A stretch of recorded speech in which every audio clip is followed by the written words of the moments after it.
Bueno, hola a todos y todas. Mi nombre es Sofía Brugger. Voy a comenzar la ponencia por el denominado Proyecto Articuladores de Inclusión Territorial, una experiencia innovadora en centros educativos de la Dirección de Educación del MEC, y la segunda parte la va a completar mi compañera de equipo, Lilian González. Bueno, comienzo contándoles que el diseño e implementación del Proyecto Articuladores de Inclusión en Territorio surge desde Educación Inclusiva, que se encuentra en el eje Educación y Derechos Humanos de la Dirección Nacional de Educación del Ministerio de Educación y Cultura. Se trata de un proyecto que responde a los marcos normativos nacionales e internacionales que conciben la atención a la diversidad desde un enfoque en derechos humanos. Desde sus inicios, en 2019, este proyecto se viene desarrollando en propuestas dentro de la órbita del MEC, específicamente en centros educativos dentro del área metropolitana y del interior del país, en los que participan adolescentes y jóvenes.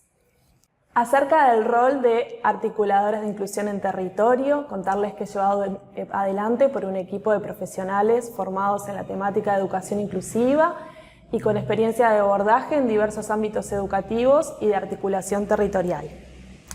Además, se trata de un rol que es itinerante, ¿sí? Que no es fijo y que tiene un encuadre de trabajo flexible, que se propone como objetivo principal la construcción conjunta de estrategias en educación inclusiva junto a los equipos educativos de cada territorio por un periodo concreto de tiempo a convenir que va de entre 1 a 2 semestres. Bien. Contarles desde qué marco conceptual, desde dónde partimos y desde dónde intervenimos. Tomamos como base referentes en la materia de educación inclusiva y en este sentido nos basamos en 4 claves que entendemos del paradigma de educación inclusiva. La primera es que la educación inclusiva es un proceso. En este sentido concebimos a la educación inclusiva como una búsqueda constante de estrategias para la atención a la diversidad del estudiantado, y al ser un proceso, el factor tiempo es algo necesario y que en este sentido entendemos que los cambios son graduales, ya que en este transcurso se atraviesan barreras multidimensionales como forma de avanzar en los movimientos necesarios para que estos logros sean sostenibles en el tiempo. Además, indudablemente, las características de cada centro y equipo educativo impactarán en los modos en que se desarrolla este proceso, teniendo en cuenta que no existen experiencias de intervención que sean iguales, sino que devienen de forma singularizada. La segunda clave del paradigma de educación inclusiva de la cual partimos es la presencia, la participación y el progreso en el aprendizaje. Con presencia nos referimos a que todos los estudiantes estén siempre presentes en todas las experiencias de aprendizaje y junto a su grupo de referencia.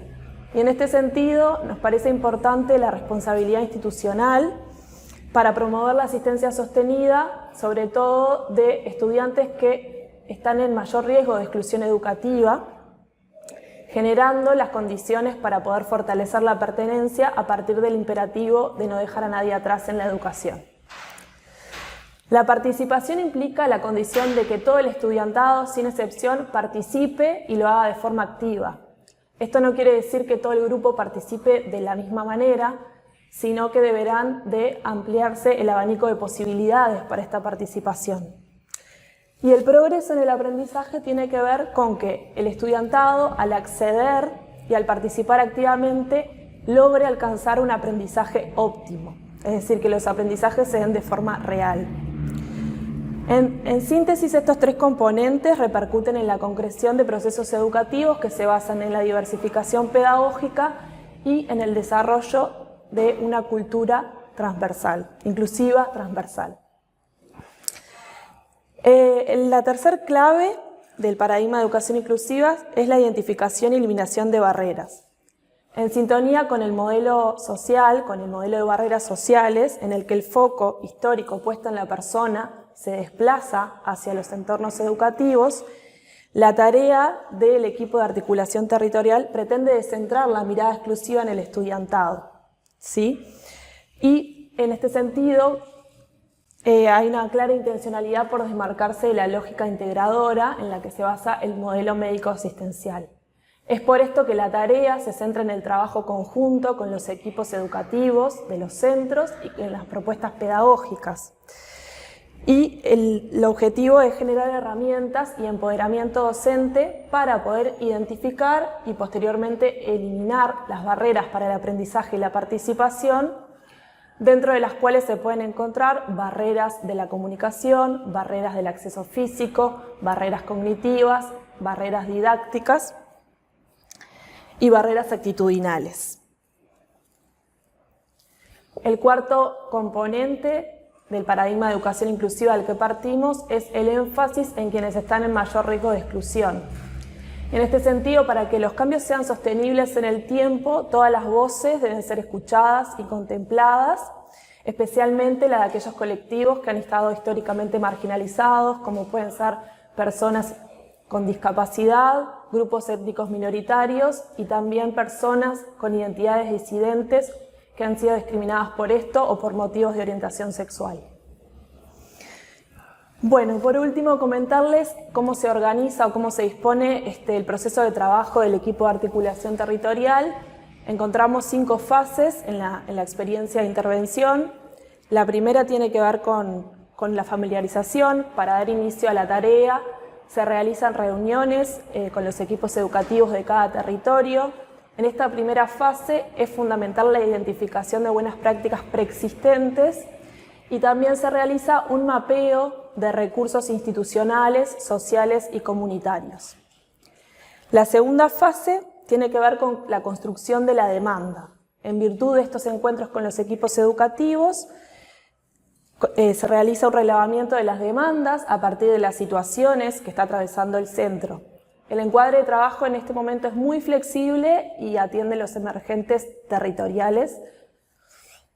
Y a partir de estas 2 primeras fases se puede comenzar la planificación de acciones oportunas que se realizan junto al equipo educativo de referencia para el diseño de la estrategia territorial de educación inclusiva. Luego vendría el desarrollo de acciones oportunas que son definidas conjuntamente con los equipos docentes y en esta fase se llevan a cabo distintos niveles de intervención que tienen que ver con el asesoramiento técnico, con la producción de herramientas y materiales en clave de educación inclusiva y con la formación a los equipos educativos. La última fase tiene que ver con la valoración de la experiencia, que si bien la evaluación es un componente transversal a la intervención, se finaliza el proceso con una evaluación de cierre en conjunto con los equipos y con una sistematización de las prácticas inclusivas, con énfasis en la capacidad instalada, en la significación y en la capitalización de cada centro educativo. Bueno, buenas tardes a todas y todos. Mi nombre es Lilian González. Como Sofía mencionaba recién, somos parte de un equipo, del equipo de Educación Inclusiva del Ministerio de Educación y Cultura. Y bueno, en esta segunda parte de la ponencia vamos a estar profundizando sobre qué hacemos desde el rol de articuladores de inclusión territorial. Sofía recién presentaba las fases del proceso de trabajo y bueno, específicamente contarles que esa metodología de trabajo y de intervención en territorio consta de encuentros presenciales y virtuales con los equipos docentes. Nuestro objetivo siempre es intervenir en torno a las demandas de esos territorios y poder planificar conjuntamente acciones oportunas que van a ir en la línea de concretar 2 objetivos principales: el fortalecimiento de los equipos y de los centros educativos, sobre todo en torno a la línea de convivencia y derecho a la educación inclusiva, y también a promover accesibilidad cognitiva y pedagógica en los centros, también en todo lo que tiene que ver a la articulación interinstitucional. Entonces, en ese sentido, la primera línea de fortalecimiento a los equipos y el centro, contarles que, bueno, esto que Sofía mencionaba, siempre nuestra primera intervención es hacer una detección de acciones que ya sucedan en los centros, que vayan en la línea de la educación inclusiva. Sabemos que hay bases y acumulados territoriales y en ese sentido y a raíz de ellos es que intervenimos y proponemos sobre todo en la línea de fortalecimiento generar actividades de sensibilización en torno a la temática de la discapacidad con toda la comunidad educativa, también fortalecer a los equipos docentes por medios de talleres de capacitación y formación que son construidos con ellas y con ellos.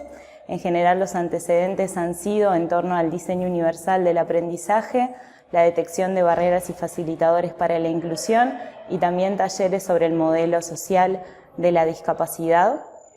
Hemos también trabajado conjuntamente en torno a distintas situaciones en los centros de vulnerabilidad, en la que hemos trabajado en la elaboración de informes, por ejemplo, de continuidad educativa, fortaleciendo esas trayectorias educativas y también en instancias de entrevistas e intercambios. Hemos, sobre todo, profundizado y puntualizado la importancia del trabajo de tutorías entre pares, considerando que los apoyos naturales deben ser fortalecidos también para contribuir a la educación inclusiva de los centros. En torno a la accesibilidad cognitiva y pedagógica de los centros, desde el equipo del Ministerio entendemos que la accesibilidad cognitiva es aquella que permite tanto a los objetos como a los entornos poder ser comprensibles y poder ser transitados de la manera más autónoma por quienes habitan esos entornos o quienes manipulan esos elementos. Entonces, en ese sentido, las sugerencias y el asesoramiento han ido sobre todo en la línea, de realizar pequeñas evaluaciones sobre cómo está esa accesibilidad cognitiva de los centros e intervenir sobre los mismos, sobre todo en lo que tiene que ver con la cartelería, incluyendo macrotipos, incluyendo pictogramas, también haciendo señalizaciones por color y, por ejemplo, en la diapositiva que elegimos para esta parte de la presentación se ve el locker de uno de los centros donde los docentes guardan sus pertenencias, cada uno de ellos identificados con la foto, con el nombre del taller al que refieren, para que las y los alumnos, a medida que se van acercando al centro, puedan identificar a su equipo docente sin mayor nivel de consulta. También junto a las y los docentes hemos diversificado también las propuestas de materiales ya existentes en el centro, desde fichas hasta planificaciones, incorporando distintos también criterios de accesibilidad, diversificando esas propuestas de presentación. Lo mismo con la instancia de inscripción, que siempre es tan importante en los centros y de difusión. Hemos propuesto desde generar presentaciones específicas en PPT, también para dar la bienvenida, y diversificar las modalidades de difusión, que en general son vía visual, poder promover también que sean por audio, poder incorporar otros elementos en esta era más digital que puedan ayudar a que pueda ser más diversa dicha difusión. También en lo que refiere a la accesibilidad pedagógica y por medio de estos talleres que hemos generado sobre diseño universal del aprendizaje, venimos siguiendo las planificaciones de las y los docentes, también para incorporar sobre todo propuestas de motivación e interés de los estudiantes en esas planificaciones, tender a que las mismas sean flexibles y sobre todo establecer objetivos cortos, evaluables y sobre todo planificaciones dinámicas que contemplen la atención a la diversidad. La última línea de intervención es la articulación interinstitucional. Este rol es un rol territorial, de cercanía. Nosotros trabajamos con lo que acontece y en ese sentido la articulación entre distintas instituciones del Estado y organizaciones sociales que trabajan en esos territorios es fundamental. También es una acción oportuna en ese sentido poder intervenir y poder tejer esa red a tiempo. Entonces, una de las primeras intervenciones que realizamos es ese mapeo de instituciones territoriales que queda en los centros educativos como un material de referencia. También participamos en distintas mesas de educación inclusiva, nodos educativos o redes de discapacidad en función de los acuerdos que se generen con los equipos docentes para que el centro educativo y esas redes puedan estar en constante flujo de información e intercambio y también de planificaciones conjuntas porque hemos impulsado actividades de sensibilización sobre temas de discapacidad y educación inclusiva en los espacios públicos de las ciudades de esos centros educativos.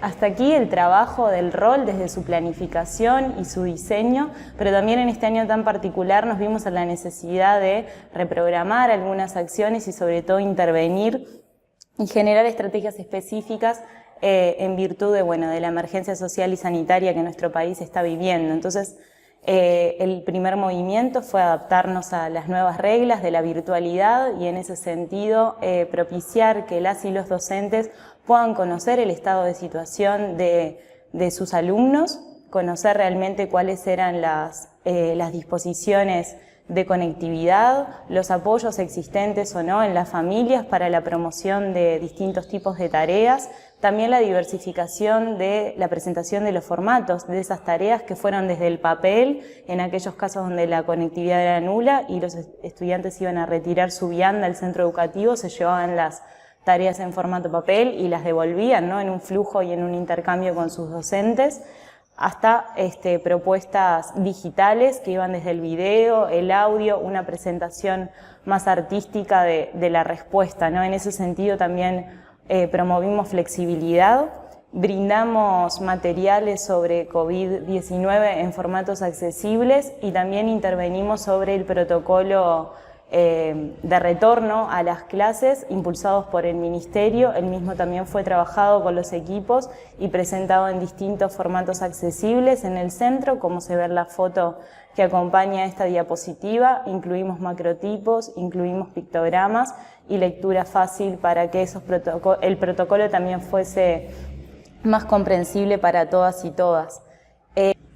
Bien. Por último, dejarles un comentario final que seleccionamos con el equipo de cierre de esta postulación, y es la invitación a crear entornos inclusivos desde el convencimiento que esa invitación no es una tarea sencilla, que necesariamente tenemos que revisar constantemente nuestros pensamientos, nuestras prácticas, nuestras posibilidades en los territorios, y sobre todo vamos a necesitar aunar esfuerzos en las distintas dimensiones. Como Sofía mencionaba, la educación inclusiva es un proceso y va a requerir que tanto la dimensión política, la práctica como la cultural puedan estar en conjunto, aunando esos esfuerzos a fin de garantizar el derecho a la educación para todas y todos. Muchas gracias.